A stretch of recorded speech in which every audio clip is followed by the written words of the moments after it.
hello everyone, and welcome to Proline, America's longest running sports handicapping show, direct from Las Vegas. I'm John Cranton, joined by world champion handicapper Jim Feist. Going to talk about some college basketball wagering tips, as well as a couple of games during tournament time. First, Jim, you're on a terrific college basketball run, 41-23. That included a couple of game of the year winners with North Carolina and New Mexico. Certainly you love this time of the season. You got a big one coming this weekend. You know, you're right, John. I love March tournament play. So many games, so many winning opportunities. 41-23 in college basketball run. That's 64%. All right, before we get to some games, we're going to go with our Proline Question of the Week. This is how you can get involved every week on Jim's social media sites, including Jim Feist Sports at Twitter. We ask you some questions about sports and sports wagering, and the one for this week is, which team got screwed in the conference seeding tournament? We gave you four choices: SMU, Michigan, Wisconsin, and Wichita State. Jim, the results, please. Well, over 300 voted, which is pretty good. The winner by a landslide is 64% chose Wichita. 15% had SMU. 13% Wisconsin. 8% had Michigan. Discussion points on that would be SMU 30-4 on the year, won the AAC tournament, lost to Michigan, USC, and Boise. Michigan 24-11, won the Big Ten tournament. I mean, they won 4 games in 4 days. I don't know that you could say they got screwed, but Wisconsin 25-9, lost the Big Ten title. You know, I'm not really high on the Big Ten, so I'm not going to stand up for them. I don't think they have a very good conference this year, and I think that's going to show up as we see the results. Wichita 30-4 in the MVC, the Missouri Valley Conference, lost to Louisville, Michigan State in their 2 biggest games on the year.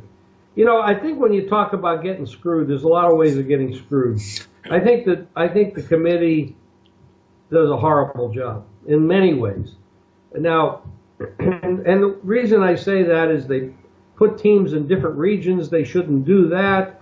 They manipulate things. They'll put a mid-major against a mid-major so that one gets eliminated to the next round, instead of mixing it up properly. I mean, look at those seeding.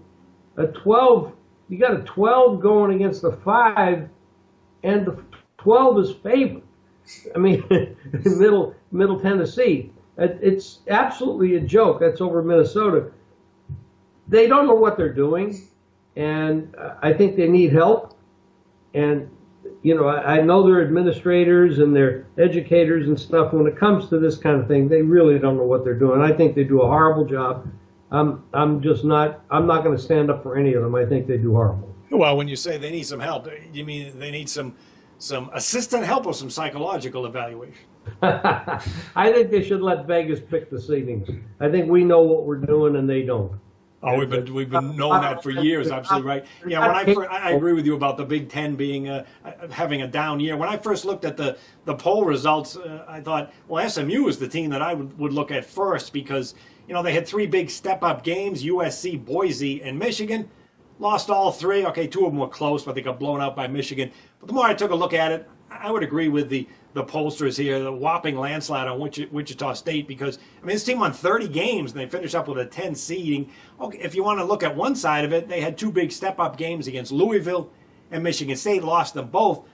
On the other hand, this team won 30 games. It's not like they're a sleeper or a Cinderella team. They were here last year in the tournament. They won 2 games, including blowout wins. One of them was over Arizona. They finally lost a close game to Miami, 65-57. And even 2 years ago, the same thing happened. They won 2 games, including an upset of number 2 Kansas in a one-sided game, too, before losing after that. So Greg Marshall's done a great job with this program. I think they deserve a little bit more respect than they got in this one. All right, if you want to drop us... You can dig down deeper into this a little, John. Like Illinois State had a great record, but they didn't get into the tournament. Syracuse, a decent record, but they didn't win any away games. As a matter of fact, it took till January for them to leave their home court or their home state. So, but here's the situation. A lot of these mid-majors, they get criticized for having a weak schedule. Well, the problem is nobody will play them. So, like the Illinois State coach said, he called 25 schools last year to get scheduled, but nobody would play them. So the whole system is screwed. Everybody's getting screwed except the power teams, and it's all centered on the power teams. The media wants the power teams because they sell tickets. They get more viewers. It's all about money and the power teams. The whole system is screwed. I love it.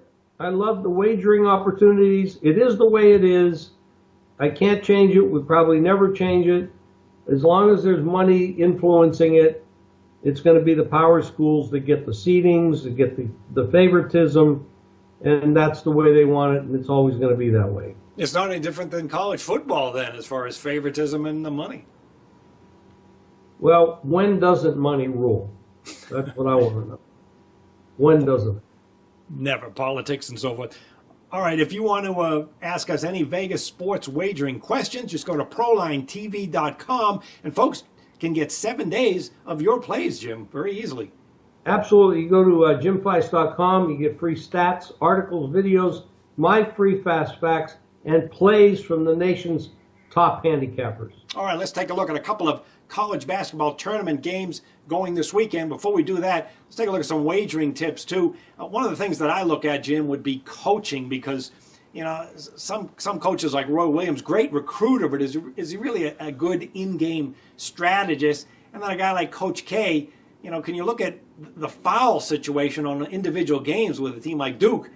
A lot of times they do get a lot of fouls. Now, part of it is coaching, where he's telling the guards to penetrate, but I often wonder, is it the name recognition that gives him more fouls at times than the other coaches he's going up against? Well, I don't have an answer for that, but it has been going on for a long time, and Coach K has been around for a long time. Roy Williams is a good coach. I don't think he's a great coach. As far as the recruiter is concerned, the kids want to go to these big schools, so they do get the cream of the crop, and they're out there looking for the kids, but they have a big advantage in the sense that the best players want to go to the best schools to get the education and to get the coaching and heads up on getting to the NBA, and a lot of them are looking at that too. Yeah, one of the coaches I admire is Mike Bray of Notre Dame. Maybe he's not as great a recruiter as some of the guys you just mentioned, but the guy's very good with in-game strategy, and he gets the most out of his players, which is really what coaching and teaching evaluation is all about. And while we're on the subject of great coaches, Tark, who coached in this town for so many years, this guy was not only a great recruiter, but fantastic when it came to in-game strategy and decision-making. I always admired him, and I always remember a time after he retired as coach, I was over at Mandalay Bay going through the sports book, and they had a section roped off where he could watch the March tournament playing college basketball, so nobody could bug him. But as I was walking by, I watched him, and he had 6 television sets going in front of him, and I watched his head going around like this. He was watching 6 games at once. He was always a guy that I admired. Well, he did a heck of a job here in Las Vegas. I mean, we have not been very well. We're not on the map anymore in college basketball after he left, and we tried different coaches, and we just haven't been able to hold on to the good ones. And right now, the UNLV program is a mess. Yeah, it's been up and down, but no question, nobody has come close to what he did as far as winning and recruiting. All right, let's take a look at a couple of games going this weekend. We have betting lines out on them. On Friday, you got Michigan State playing Miami, number 8 seeded Michigan State, number 9 Miami. The Hurricanes 2-point favorite. Here's another example of what you mentioned. The lower seeded team here is a favorite. Miami 2. Low total here of 126.5. The game will be played in Tulsa, Oklahoma, and both teams coming in on losing streaks here of 1-3 record the last 4 games. Now, Michigan State, very talented with that coach, but it's an extremely young team, Jim, coming in, and what I see with them is very good defense. Actually, they 68.4 points per game, but they're a pretty good offensive team too. Number 4 in field goal shooting. Tom Izzo is a very young team coming into this tournament, which we're not really used to with the Spartans. Tom Izzo gets a lot of respect, and he should. He's a great coach. And this year is just not their year. They haven't had a good year. They're 19-14. It's hard to see a Tom Izzo team have 14 losses and 2-7 away from home. Yeah. This just is not a Tom Izzo team. Now, look at the other side, Miami of Florida. They play pretty tough in a pretty tough conference, and in my opinion, tougher than the Michigan State Conference. And they have a head coach in Jim Larrañaga, he doesn't get the national press that Tom Izzo does, but this guy's a really good coach, and he gets his players ready, and they are a more talented team, and they have a little bit better record in a tougher conference. I think we have to give a little bit of respect to Larrañaga in this game. Yeah, and Michigan State, when I mentioned they were good defensively, they normally are this time of the year. It's one of the younger teams that Izzo has had, and they haven't been as strong defensively as in past years. Number 7 in the Big Ten in points allowed, but they're very good on offense. Number 4 in three-point shooting, number 4 in offense. And when they are in the role of underdog like they are here, they're 21-7 over the total. And I'm going to take a look at the total in this game because Miami met sensational defensive team under Larrañaga. However, in the role of favorite, they've been terrible, 6-18 against the spread when they're a favorite. And when they play in these tournament games, they're higher scoring than you might think, 10-2 run over the total in tourney games. And here we have a very low total. So I'm going to take a look at a higher scoring game than the odds makers think in this one. Another game we have Friday is number 10 seeded Oklahoma State, an up-tempo offensive team leading the Big 12 in scoring. They're going to be taking on a Big 10 team in Michigan, the number 7 seeded team.